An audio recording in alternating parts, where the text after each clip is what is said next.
Today is August 17, 2007 at 11:30 in the morning. We are interviewing Nelson Brott of Troy, New York. He served in the U.S. Air Force from April 14, 1943 until March 28, 1945. Kenneth and June Hunter are conducting this interview. Please tell us your full name and when and where you were born. My name is Nelson Brott. I was born and raised in Troy, New York,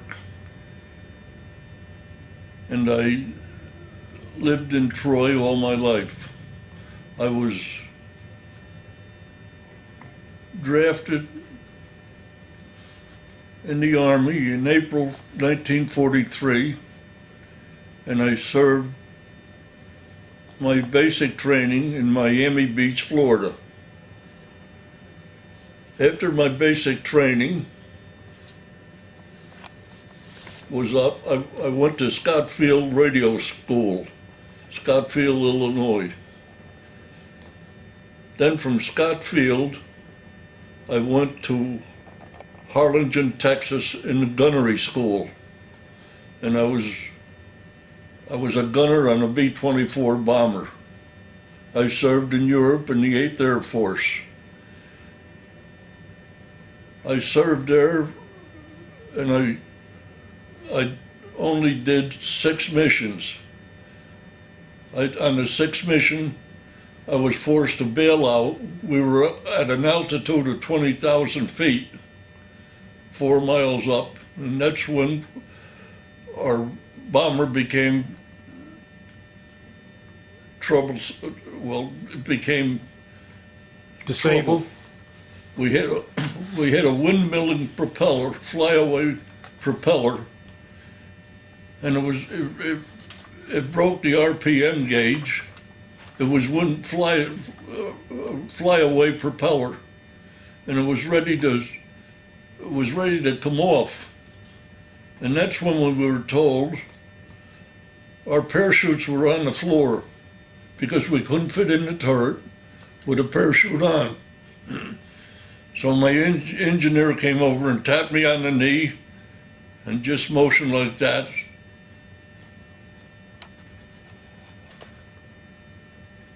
Get your parachute and put it on, we're going. And I didn't let no time elapse. I picked up my parachute, hooked it onto the lug nuts, and out I went. And I pulled a free fall for about 13, 14, 15, whatever. In that basic category, I free fell about 14, because we used to train at 5,000 feet, our bomber, and so I could kind of approximate when I was getting close to the ground, 5,000, that's when I opened my chute. And lo and behold, the little pilot chute come out and pulled the big one out. Boy, that was a lifesaver. Then you floated like a bird, very quiet. And when I landed in a pasture. There was a group of people saw me coming down, and they were making their way toward me when I got close to the ground. I landed right in the center of that pasture, and I stood my ground. I knew I didn't try to run away because I figured they'd shoot me. So I stood my ground and let them come up to me, which I did. And they come up to me, and they thought I was a Canadian. They said, "Canadian?" I said, "Nix, American." Oh my God, they hugged me and loved me. It was the French underground. And they put me in a hedgerow. And they said, don't move, stay there until you hear somebody coming by whistling Yankee Doodle Dandy. That's when I knew it was somebody that was not a German or a Nazi. So I came out of hiding behind the hedgerow, and they put me in an old pickup truck, and they drove me about 5 miles, just out of that center location, because they knew they'd be looking for me. So they drove me, I'm just ballparking the figure, about 3 or 4 miles, and they told me to duck and they gave me a bicycle. Oh, incidentally, they took all my army clothes and put me in civilian clothes, a white shirt, trousers, and shoes, took everything away from me. So I was dressed as a civilian. And they said, just ride down a short distance and duck in until we come up to you. I rode the bicycle down just a little short distance and ducked in. And then they come up to me and they moved me a little further on to a little under brook that was running underneath the bridge. And they leaned over and they went down below. That was a group that was going to take me the rest of the way, and they went back.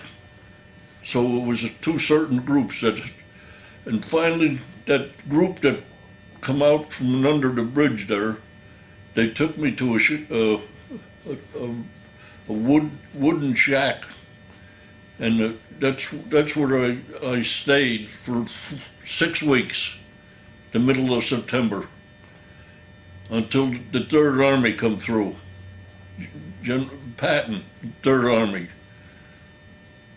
And when they come through, 6 weeks I was there, and the Frenchmen come up to me and said, the tanks are down. I ran like hell down the hill and jumped on an American tank. And I got thrown off because I was in civilian clothes. They didn't think I was an American. I had to go through several thorough interrogations to prove that I was an American. Contacted my base back in England. And there was so many things that interceded all that while I was down. And that's most of my story. I can't, it's detailed as much as I can tell you. Now, going back in time, you said you were drafted and you went through basic training. What was basic training like back in those days? What was training? What was the basic training like? Oh, it was physical. It was all physical.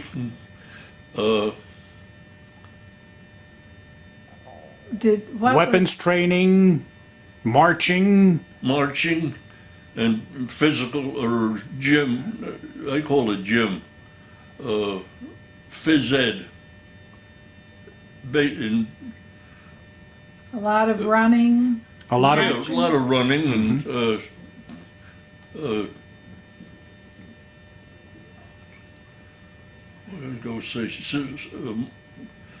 running and marching. Mm-hmm. And what was it like in there with the rest of the fellows? Was it a pretty good? The whole beach was lined for miles and miles up the beach, and we were broke down into groups, and so there was other fellows that were doing the same thing as well as I was doing what they were doing, physical ed. The beach was lined up. Several, I'd say miles of soldiers. What was barracks life like? The what? The barracks. Oh, it was a hotel. Oh, you were living in The a surf hotel on Ocean Drive. I always remember that. Huh. It was, I couldn't believe there was a war on. It was so nice, livable. And they gave you good food? Oh yeah, the food was, well, yeah. So when, three meals a day. Yeah, it was good. But I enjoyed it. It was very, very comfortable for the time I was there in Miami Beach.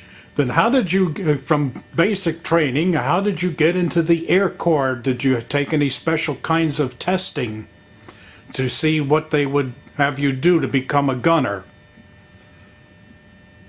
Did you have to go through tests? Oh, yeah, definitely, yeah. I down from Scott Field Radio School. They sent me down to Harlingen, Texas. That was gunnery school, Harlingen, Texas. What was that like? It was training in a plane, in a small plane, and what they did, they flew a B-26 over the Gulf with a target on the tail, and we had to fire the 50s into. They were tracer bullets, and we had to fire the 50s into that target, and that's when they determined that you were fit to be an aerial gunner. Your sight was, some fellows washed out on account of they couldn't detect the target or couldn't hit the right. That's how a lot of fellows got washed out. But so they kept me, I should say, fortunately or unfortunately, and going through that, and they put me into a pressure chamber. I always remember that, where they suck out all the oxygen, and a similar flight that you were training for. And I was qualified to fly 33,000 feet. But so where I went, I was up at only, well, I say only, at 20,000 feet when we were going into our target. And when you go into that target, you hit an IP point. That's initial point where you have to stay put. You couldn't move at your turret, no, and you had to stay still while the plane was on the IP going into the target, the IP initial point. And so finally, after we got lined up to go into the targets, that's when we released our bombs. No, that wasn't on the mission that I'm talking about. I'm talking about the base, or after the training. down at gunnery school in training. Arlington, Texas. Yeah, training. Mm-hmm. How long did that last? Do you remember? I think it was about 2 months I was in Harlingen, Texas. Yeah. It was a rigorous training period to qualify you as a radio gunner. I assume that after this training period was over, then they assembled everybody for a tour in Europe. From Harlingen, Texas, I went to Salt Lake City, Utah, and that's where we were assigned our crew, our bomber crew, in Salt Lake City. And so the pilot that was made for our flight, he figured I was too tall and I couldn't fit in a turret, so he made me a waist gunner. And that's what I was, a waist gunner. And what does a waist gunner do as opposed to the other? How are the the duties difference? different for the waist gunner from a belly gunner? Oh, a belly gunner was the one you lower down and raise up, in the ball turret gunner, in the ball turret. But then we were trained in each and every turret, the tail turret, the Martin upper turret, the one that spun around, and the belly turret. yeah, the ball turret gunner. I couldn't fit in that, Yeah. so they made me a waist gunner. Okay. Now the waist gunner, that was on the port and starboard side of the Yeah, that's aircraft, right and left. and it was an open port. Yeah. And so That's where I was until my my engineer was in the Martin Upper. And he was the one that was trying to feather that propeller, trying to stop it. But he couldn't stop it. So that's when the co-pilot gave him the orders that we had to go, because that propeller was ready to tear off. Now, when you were in Salt Lake City, everybody, the whole crew got to know each other. That's right. And you were assigned a certain aircraft. From Salt Lake City, then did you depart for Europe for a base overseas? Where did you go to in Europe? I landed in Scotland. That's where the QE-1. I went over in the QE-1. 15,000 of us on the ship. And I landed in Scotland. And then from there, we went into just initial final training. And I was assigned to the 44th Bomb Group, the 506 Squadron. That was in Norwich, England. And that's where our bombers stayed until we were called to go out on a mission. And when we were called out on a mission, it was posted on the board. And that's how I learned, I flew 5 missions before the fatal one. Now, you said, reading your information, that one of the duties that you had was dispersing chaff. Chaff? Yes. What is chaff? It's a big, a big box of, they had like cornflakes, and one of them big boxes carried them, and that was loaded with chaff. Chaff is just like icicles that you put on a Christmas tree. And we threw that out the window because that screwed up the radar. Whose radar? The Germans. The anti-aircraft guns were firing at the chaff, whereas our bombers were going ahead. And the chaff, they were like aluminum icicles. That's what we called them. Paper icicles that are that you hang on the Christmas tree. Like tinfoil type stuff. And that box was loaded. You just took a handful and heaved it out the window, and it blew. And you could see the flak in the background that the anti-aircraft picked up. They picked up the icicles, and so the flak was in back of us. That's how they deterred the anti-aircraft guns. And so it really was a deterrent for flying. Icicle, chaff. I didn't know you heard that word, chaff. Yeah. Now, how did you get your ammunition into your weapons there? Did somebody assist you with that, or was that your responsibility? For what? For getting the ammunition into your machine gun. It was already supplied. It was there.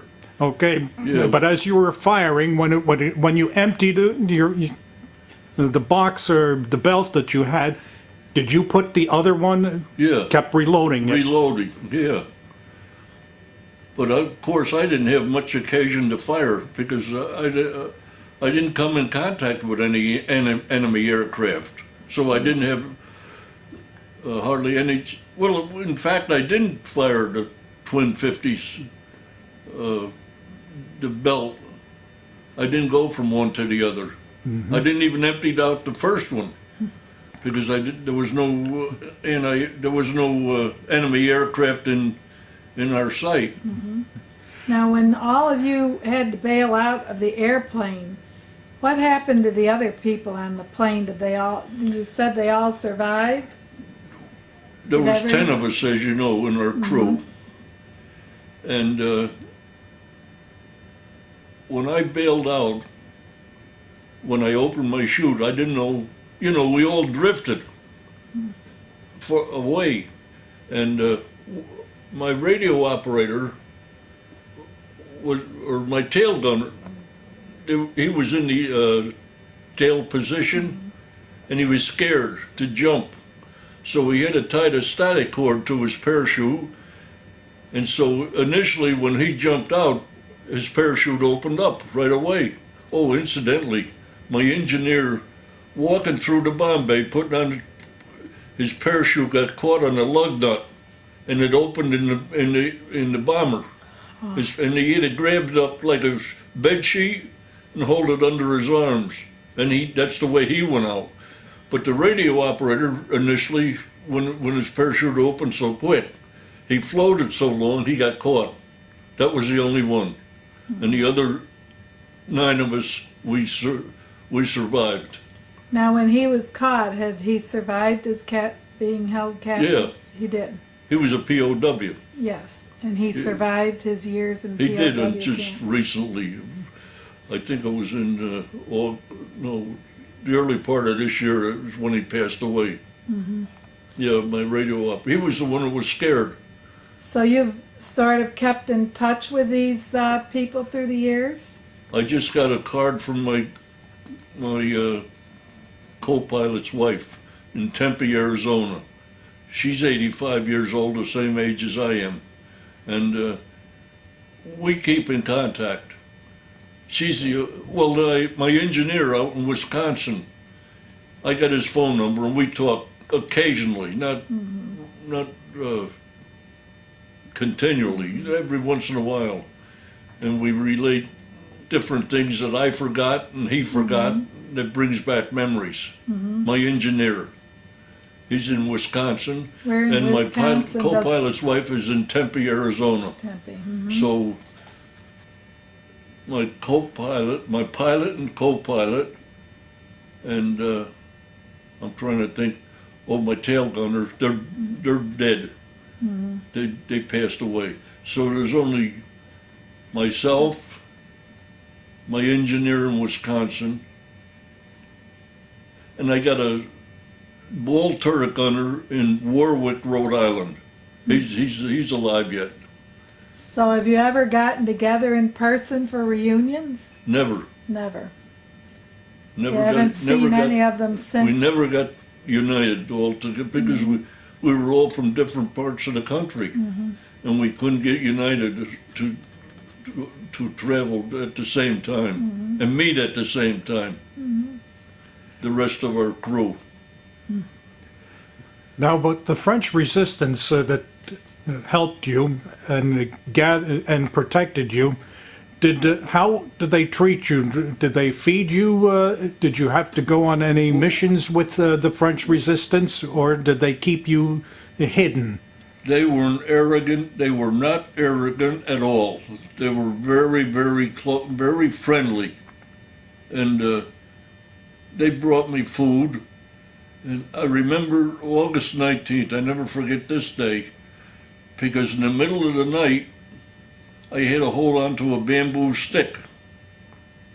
They were at one end and I was at the other end, and it was pitch dark in the woods.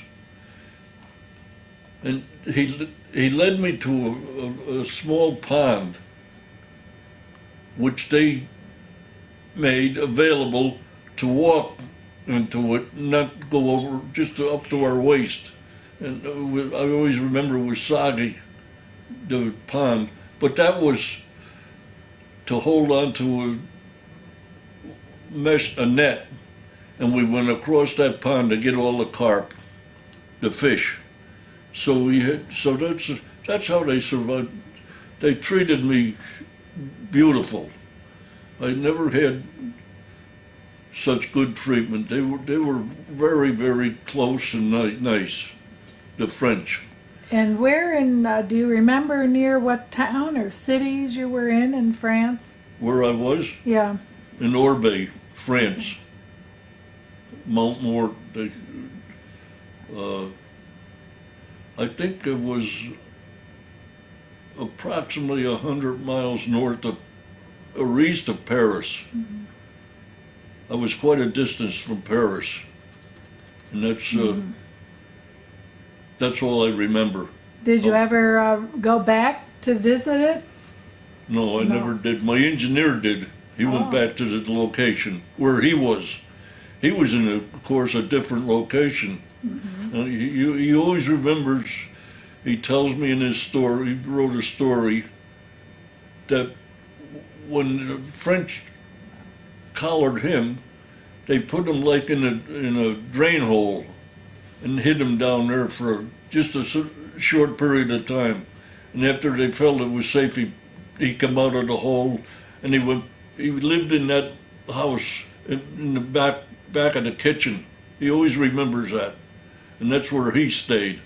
I was in the woods in the shack, but you know, he's alive and he's doing fairly good for our agers are creeping up on us. But he's well and good out in Wisconsin.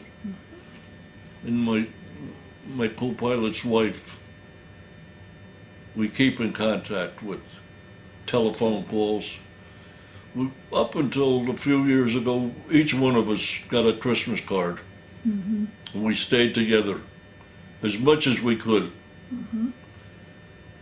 And have you ever joined any of the groups such as American Legion, VFW, or anything? Yeah, you know, just being MIA, our 44th Bomb Group had several reunions in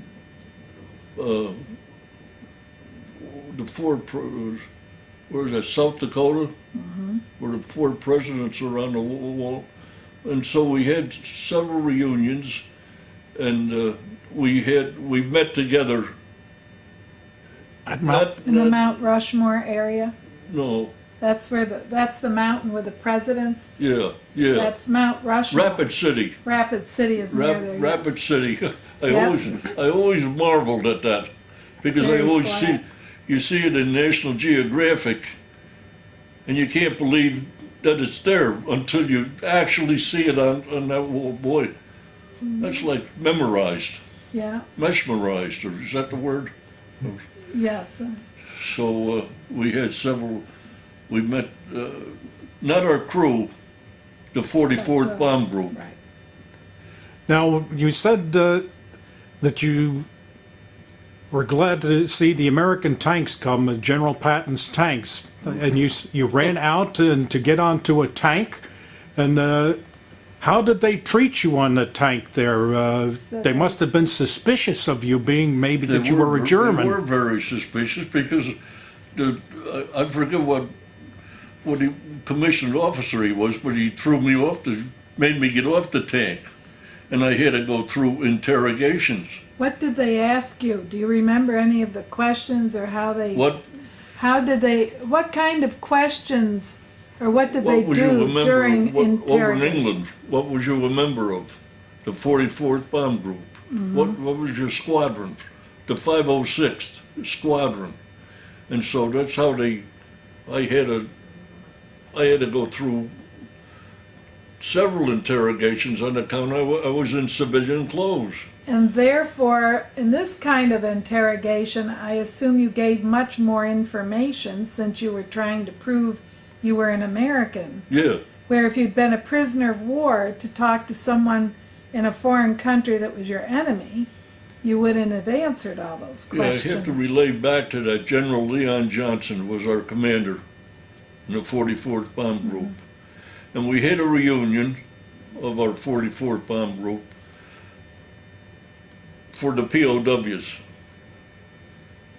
And after the ceremonies for the POW, he motioned, "Are there any MIAs here?" And my engineer was here with me, visiting me, and we both raised our hands. He says, "Come on up." He says, "You fellas deserve this certificate because you suffered just as much, if not more, as a POW." And he handed us a POW certificate. And so I closely contest that separation between a POW and an MIA. Which would you rather be? Answer the question, which would you rather be, a POW or would you rather be an MIA? I myself, if I answered that, I'd say a POW. Because the League of Nations, or The ones that The Geneva Convention, Geneva Convention, yeah. the Red Cross, and They had a little protection, and also they provided you with as much, not you couldn't fill your stomach, but just a little enough food to keep you going and keep you mentally alert. Whereas when you're in the woods, that can't be provided. Like I told you, we had to catch the fish, the carp, and we went out at one time at night and dug up potatoes from a farmer's garden and stuff like that. And they used to get rabbits.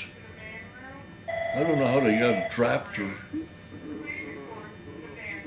Probably. I don't think they shot them, no. And we had rabbit food and carp, fish, and potatoes. And how did you cook it and prepare this? Or Huh? did you cook this food?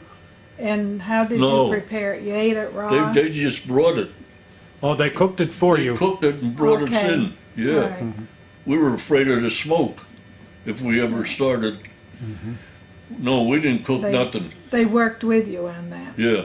Did you have family back home that Oh, wondered yeah. about you? I wasn't married. My girlfriend lived in where I went through phase training in Pueblo, Colorado. I met her, a girlfriend, which ultimately became my wife. And so that was in 44 when I met her, and we were continually in. And Get in touch. But when you became MIA, they wouldn't know all that you were going they didn't through know. and that you were alive. no, they didn't know until I got in New York City. Back, no, I couldn't get any information out. So when were you rejoined with the service? What happened after your interrogations? At what point did they realize you were a legitimate U.S.? They got that confirmation from the bomb group, and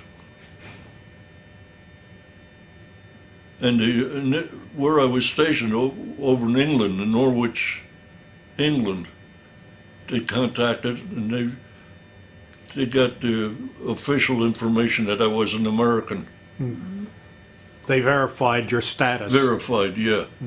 Yeah.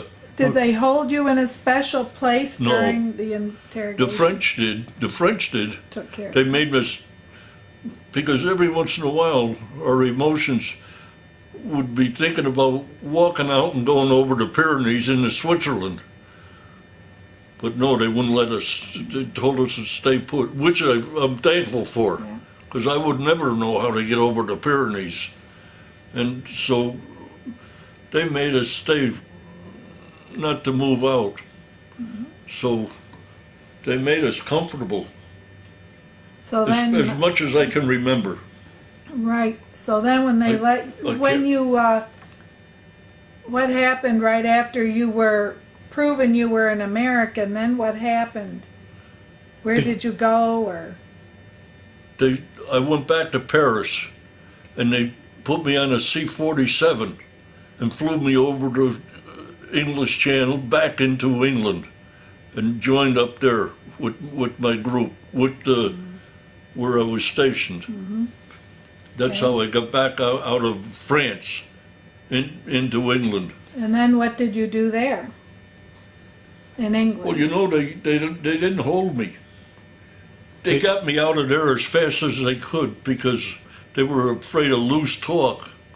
And I was sent back to them out of England as fast as they could. And I went back on a Saturnia, the boat. It was a medical boat. They put me on that, and I went back home over from England on a boat. so Where- then, And where did they send you back into the United were- States? They were I went into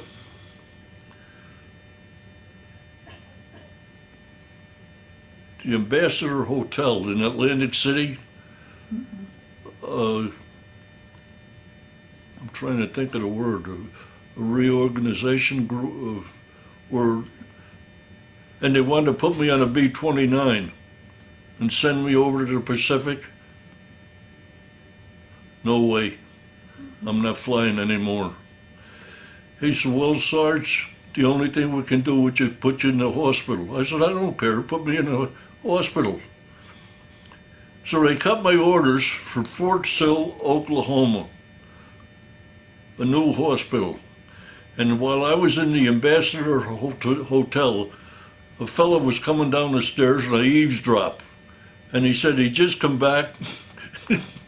I heard him say Fort Logan, Colorado. And that's where my girl lived, I told you, in Colorado. So I hustled myself right up to the CO and I asked him, is there any chance of me choosing a hospital which I might be sent to? He says, Sarge, you know, they're all filling up so fast, we have to put you at the first opening, or not the first opening, wherever there's an opening at Fort Sill, Oklahoma. He said, well, why? Where did you want to go? I said, Fort Logan, this was during the holiday season, in December. I said, Fort Logan, Colorado. He said, why the hell do you want to go way out there? I said, my girl lives in Colorado. I'd like to go out there in Fort Logan. You know what he did? He cut my orders for me to travel Pullman from Atlantic City out to Fort Logan, Colorado, Wow. and that's where I got discharged. You must have been a happy man. So then they You know what they notifi- give you? They give you the flat juice, we call it. Oh, Sodium pentothal. Do you ever hear of it? yes. Truth serum? Truth, yeah, we call it truth serum. Sodium pentothal. And you tell your, that's how they They wanted make to sure you're telling no bullshit, excuse me. You know, so the next morning they read back what you said. He says, Sarge, you're all through with the service. That's how I got discharged, after the flat juice. So then they notified your My wife-to-be that you were being released, or do you tell them who you'd like to have notified your release? Yeah, my mother, Uh-huh. yeah. And she was in Troy, or? Yeah, I called her up from New York City when I got in New York, because you had to have a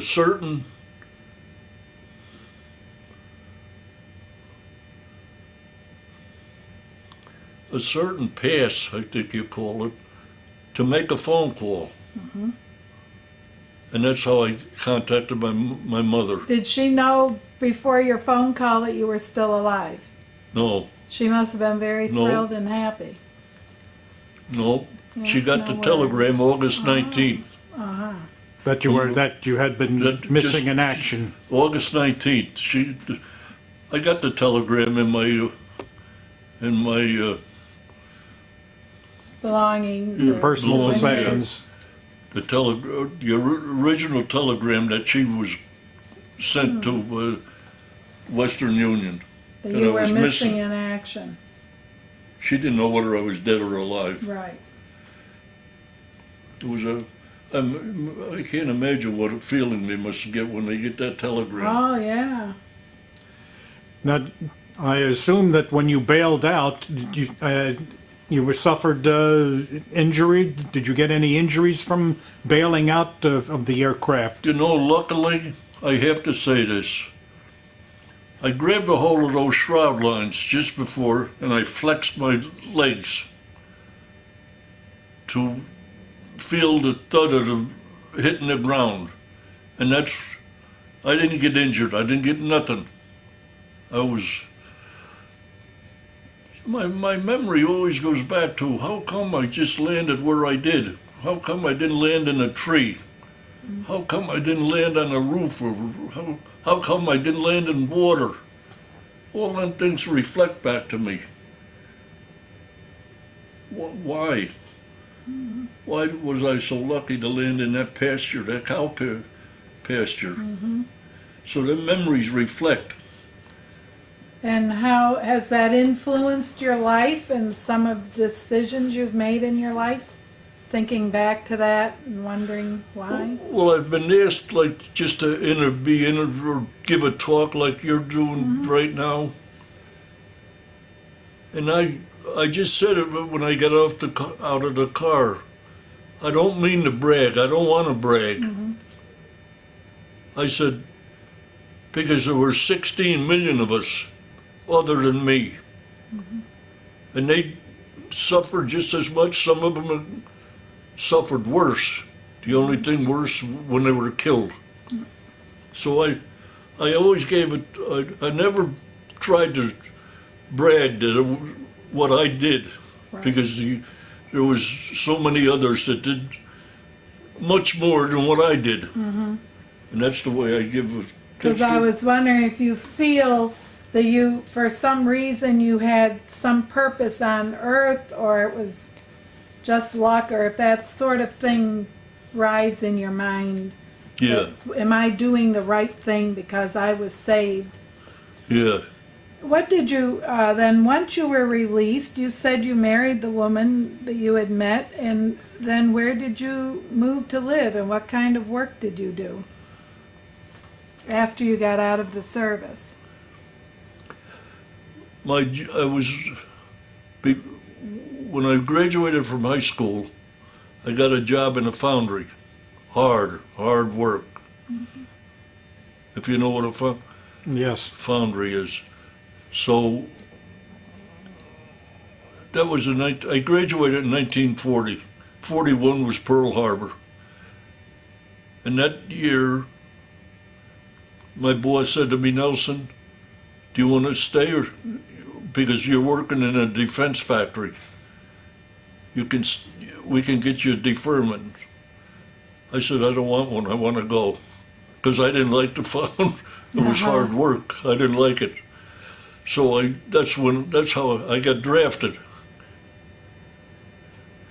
And then once... And all that time I was working toward, after my basic training in Scott Field, I had my military career ahead of me. And when I got discharged, my boss said, Nelson, your job is still here in the foundry. Do you do? I said, no, I don't want it. So then what did you do? I went in the post office. I retired from the post office. Oh. Yeah, that was my career. All right. So all your life after that, you always worked in the post office. Any particular duties in the post office? All. Everything? Yeah, everything. General delivery, parcel post clerk, registry, working in a registry, and all categories in the post office. Okay. Anything else you want to add? Did you, when you were discharged from the service, did you have to pay your own way home? No. That was one thing they gave me. And I got back pay for the time that I was missing.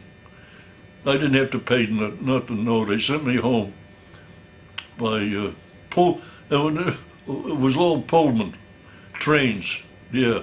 Did you bring any souvenirs back yeah. from the war? What kind of souvenirs did you bring back? I got one in my jacket I wanted to give to someone. I thought maybe it was you. If you did, it would be donated to the New York State Military Why didn't Museum. you tell me you were going to be here? Why didn't they tell me? I would have brought the jacket in. Well, you still could. You can still do that. We can talk after how you can donate it. if Can you'd I? like to, Yes. yeah. I want to donate it because I don't want to. I kept it from 1944 until now, and I want to, like, what's her name, Joyce? I can't think of Well, it date. doesn't matter. Yeah, we'll talk about it after. And see, she says you should be careful so somebody won't steal it. Right. And that's why I want to get rid of it. Okay. I want to get it in the hands of someone that will take and protect it. Gee, too bad I was wishing I could bring it in Well, that's and fine. give it to you. We'll talk about Donate it to you. Is that all right? it. Yes, wonderful. Yeah, that's So, one souvenir I brought home, and I brought home a couple 50 caliber shells, you know, you can make a lighter out of them. A lot of people did, you know. You had to drill and get all the powder out of it. the powder out of 50 caliber shells. I brought them home, a few of them. Yeah. Well, we thank you very much for sharing your story with us. Thank you. What'd you say your name was? Is it over? We're June